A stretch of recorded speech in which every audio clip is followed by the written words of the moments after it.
Okay. Uh, Today I'm going to talk about the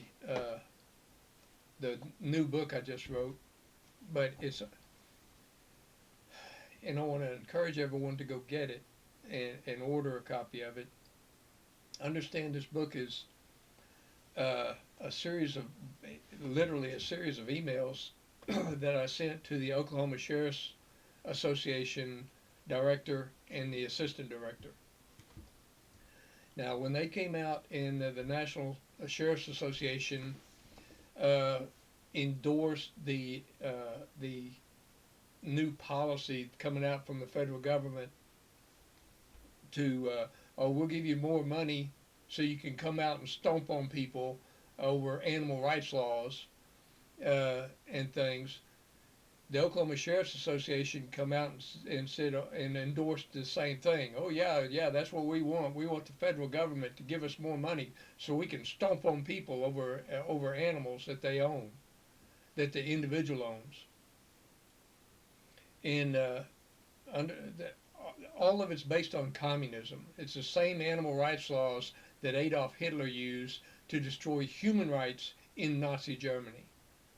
And so I called the Oklahoma Sheriff's Association director, Ray McNair, and uh, and I talked to him directly that what you're saying that you want to support is that you want to go out and make raids, rip families apart, and point guns at people.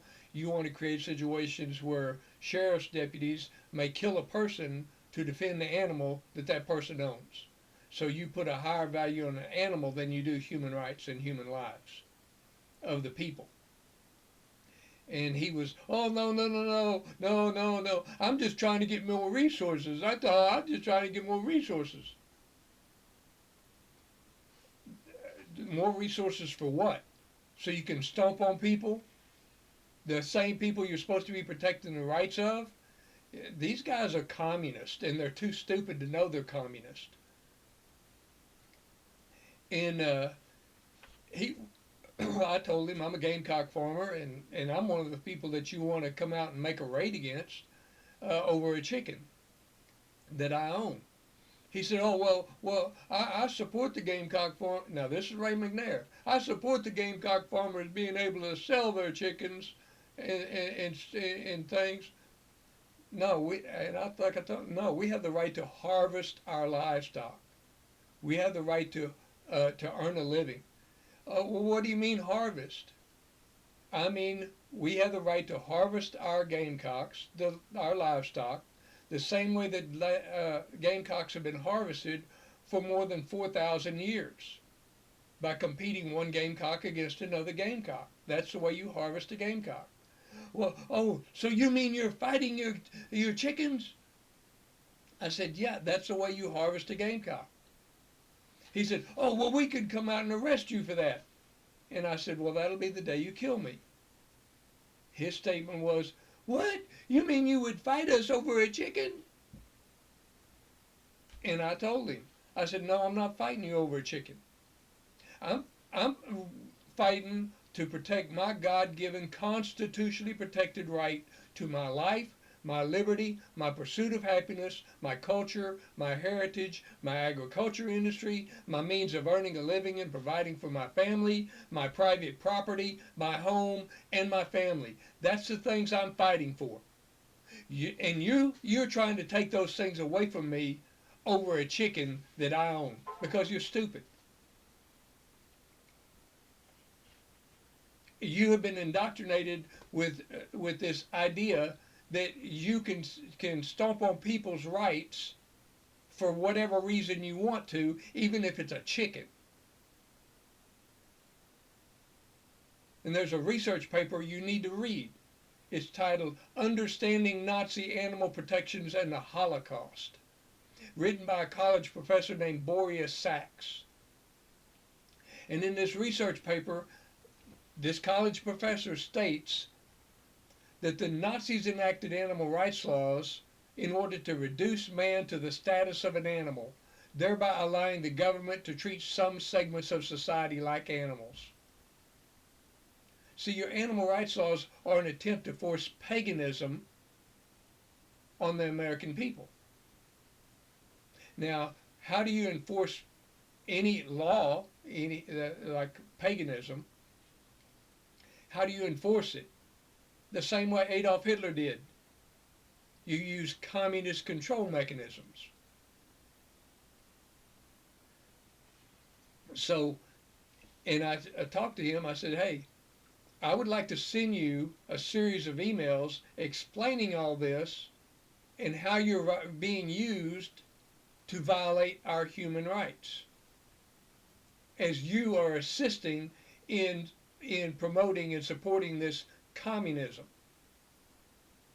Would you? I mean, because understand, he was literally shocked to understand whenever I explained all this to him, that he's willing to go out and kill me over a chicken, and that what I'm fighting for is my God-given constitutionally protected rights. He was literally shocked. He was too stupid to comprehend that for himself.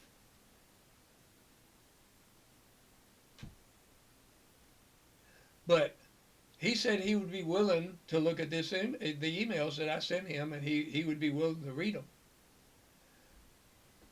So I sent all his series of emails to him, about 12 emails. And in these emails, I explain all this, how the animal rights laws are unconstitutional, and it explains how you can approach and talk to your law enforcement officers and sheriffs, etc., on the unconstitutionality of the animal rights laws. And after I sent them to him, I gave him a couple of days, and I called back to their office, and I got to talk to the assistant director, Kyle Keller. Kyle Keller, he was very receptive of the argument and the information, and he tended to kind of agree that yeah, they'd never considered that before, and it seems like a legitimate argument. But getting back to McNair, he was telling me, what we need a judge to tell me what we need a judge to determine and tell us what the Constitution. No, you as a law enforcement officer, as a sheriff, you take an oath to support, obey, and defend the United States Constitution.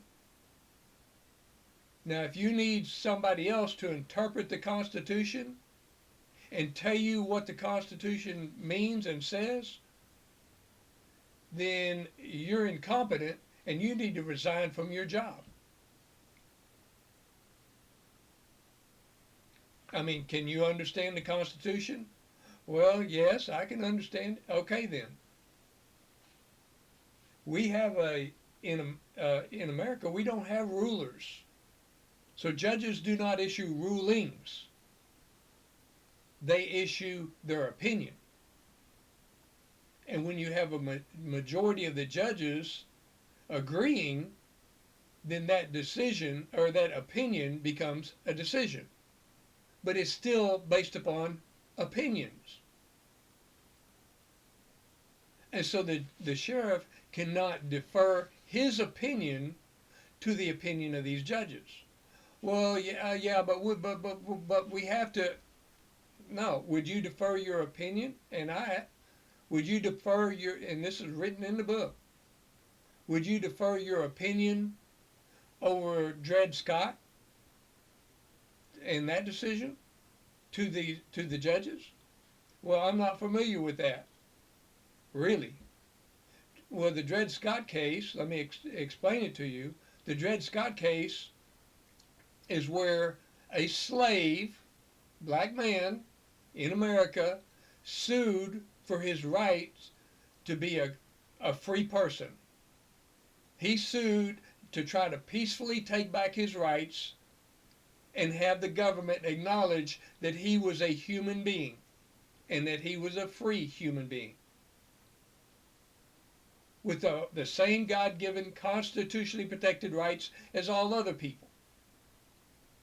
And 7 Supreme Court judges, all Democrats, said, nope, you're a slave and you have to remain a slave. So, Sheriff, would you defer your opinion to his opinion or to the opinion of those 7 judges?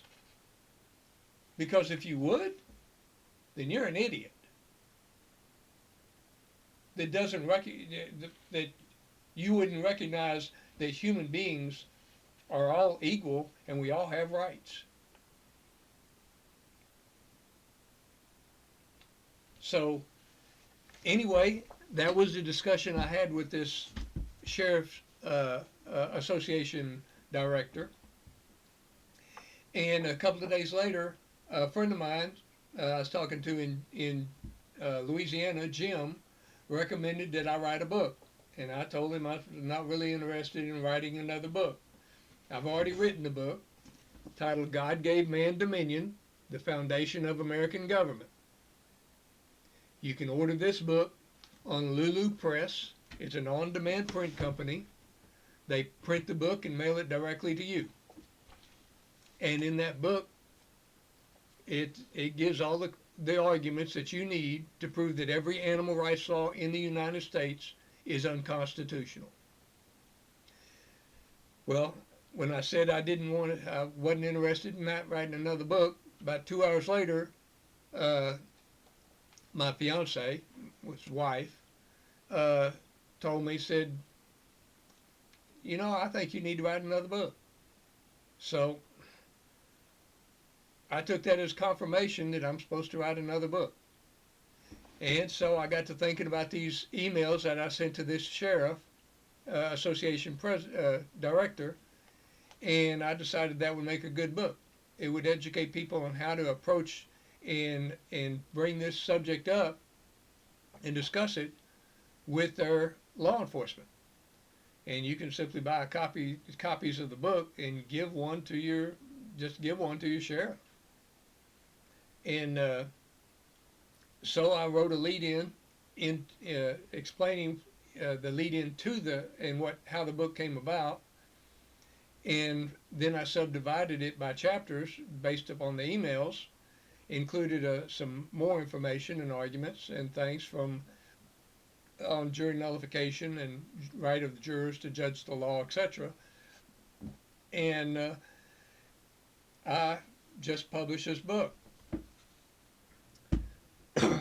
The title of this book, A Patriot's Guide to Restoring the Constitution, the Supreme Law of the Land. America's Sheriffs, Your Choice, Constitution or Communism. Vital Analysis for America's Sheriffs. Now understand, this is a reality. Our sheriffs take an oath to support and defend or preserve and protect the Constitution. That means they have to obey the Constitution. And they are literally wiping their butt with the Constitution every time they make an animal rights, raid involving animal rights laws. The back of the book, A Patriot's Guide to Peacefully Restore the Constitution, the Supreme Law of the Land.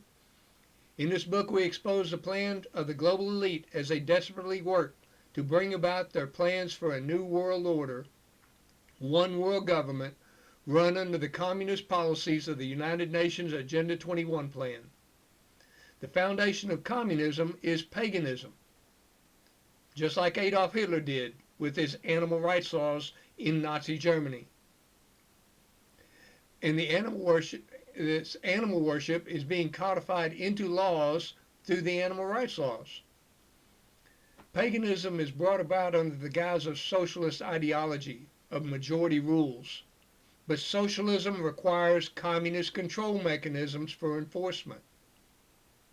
Just like Lenin said, the goal of socialism is communism. In this book, I quote from the book Pagan Threat that Charlie Kirk wrote the foreword to, and his pastor or preacher Lucas Miles had written the book the book Pagan Threat. Literally, what he's talking about in that book of paganism is the same thing that I was talking about in the book that I wrote here. And he just tries to